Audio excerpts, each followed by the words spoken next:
I'm going to introduce now a very, very favourite ex-footballer at Aston Villa, and put your hands together for Gary Shaw.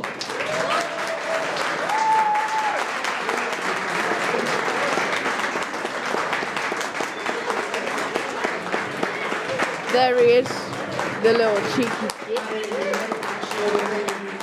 old Nish trophy.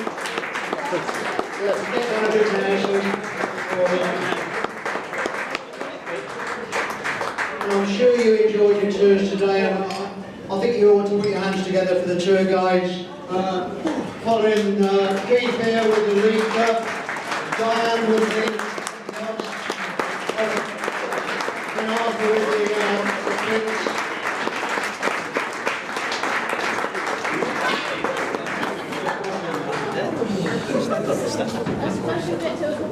Can you try with the other one?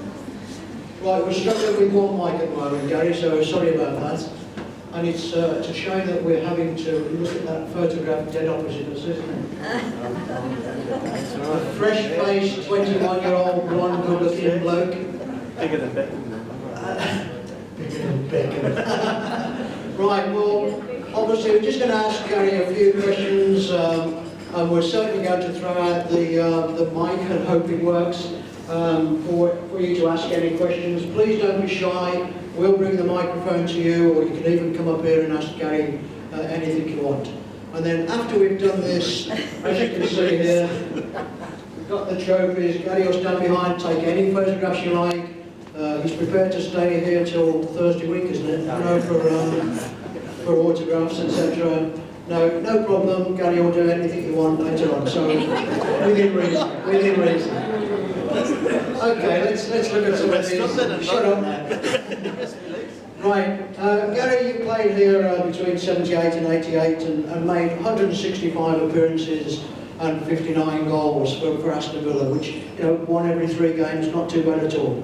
What are you doing tomorrow afternoon? We've got a little gap in the team for you. Okay. Right, out of those 59 goals, name us a couple that are memorable. Probably the first one, I think, yeah, probably the first goal. Definitely, I remember it, yeah, right, going back that long.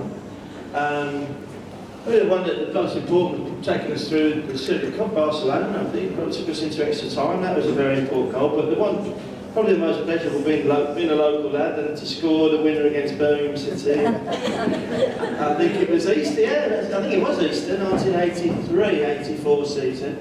And it actually made a few quid that day because all the Blue supporters started throwing, they could only afford 50 pence. So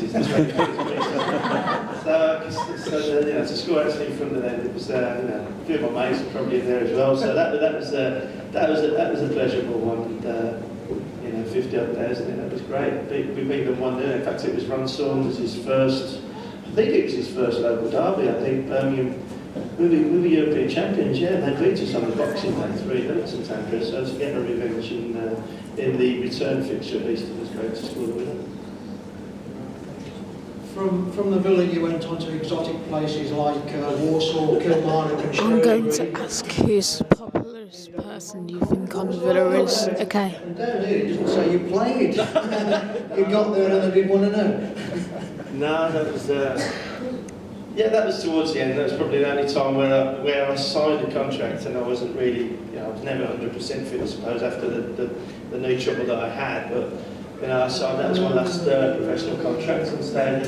I must say it was quite a cultural experience, really. I enjoyed the times out in Hong Kong and seen a lot of the Far East. I took advantage of the fact that I got a contract offer and, you know, used it for other issues sort of thing. Yeah, got to travel around the Far East, it was great. So.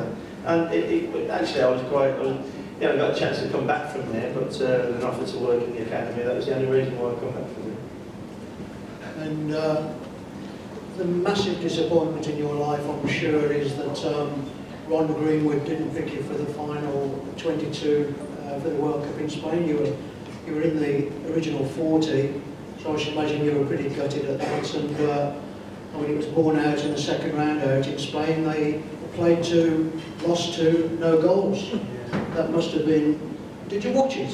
Or were you that fed up that you thought, I hate Ron Greenwood and I'm not going to watch it?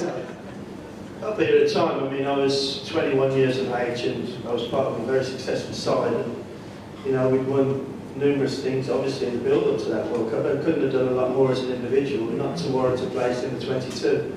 I mean, being English then, an English striker, then you had a lot of competition for places, which doesn't seem to be the case today. You know, so I had a lot of good players in front of me, one of which they took over there injured, in Kevin Keegan, they took him over injured. And like you say, the elimination was through lack of goals.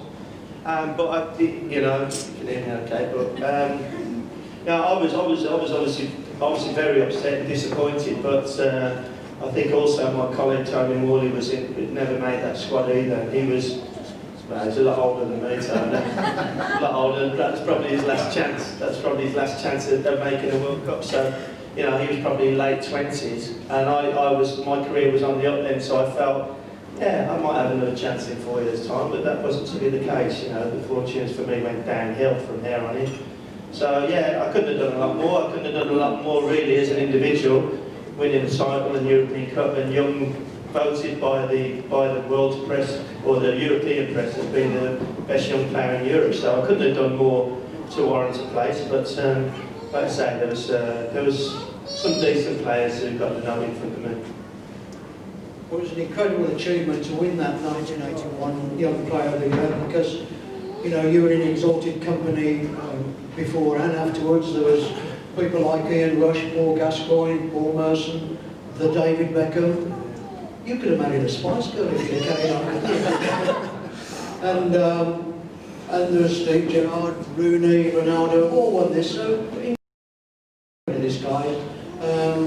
And then that awful knee injury, which has obviously blighted your career after that. But it says in the blurb here that you were actually being picked up by Ian Bowyer of Notts Forest, and you said your knee clicked. So what was the extent of the injury? Was it the usual cruciate thing, or what else?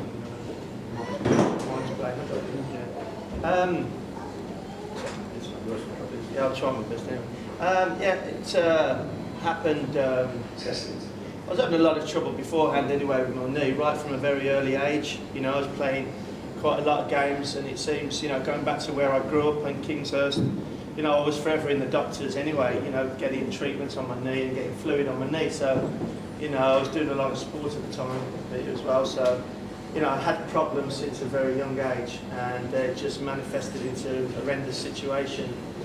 You know, when I was 20, 21, 22, yeah, 83, 84, you know, where I was just about to make the step of going into the England side, and obviously I had the world at my feet really. You know, it was just going to break in, and probably with the arrival of you know who back to the club, they'd probably got a move, and I'd have been sold off to probably one of the big European sides. So, you know, it's just unfortunate that never materialised.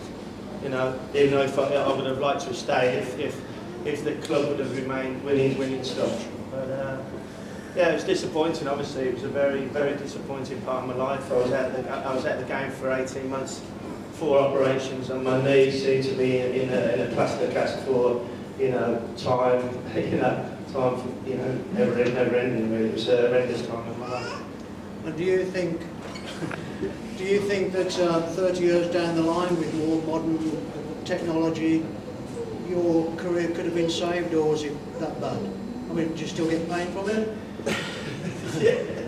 Yeah, I obviously get pain. Yeah, it's obviously a lot of arthritis in there, and I actually just recently went and saw a surgeon, Marcus Green, who looks after me at the Royal Orthopaedic now in Birmingham, who takes one look at my MRI scan and X-rays and just says, Gary, I can't do anything with this, it's just a knee replacement on both knees. So, you know, he said we could have had this discussion in the pub really. Can't do nothing for you. It's like knee replacements or nothing else. But being such a young 45-year-old, I don't see that as an option just yet. Right, well, we've obviously got to get to the fantastic part of your career. We've all seen the pictures in here today, and as we all know, this room is dedicated to 1982 when these guys won the game. Of course, the previous season was very important And I'm sure you all know that the Villa won the league with just 14 players, which was an unbelievable achievement.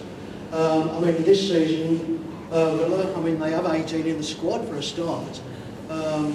And we've only got one ever present here this year. If he gets booked tomorrow, that's it. There would have been no ever presence in the team. But to win that whole league with 14 players was just incredible and lucky, obviously very lucky at the time.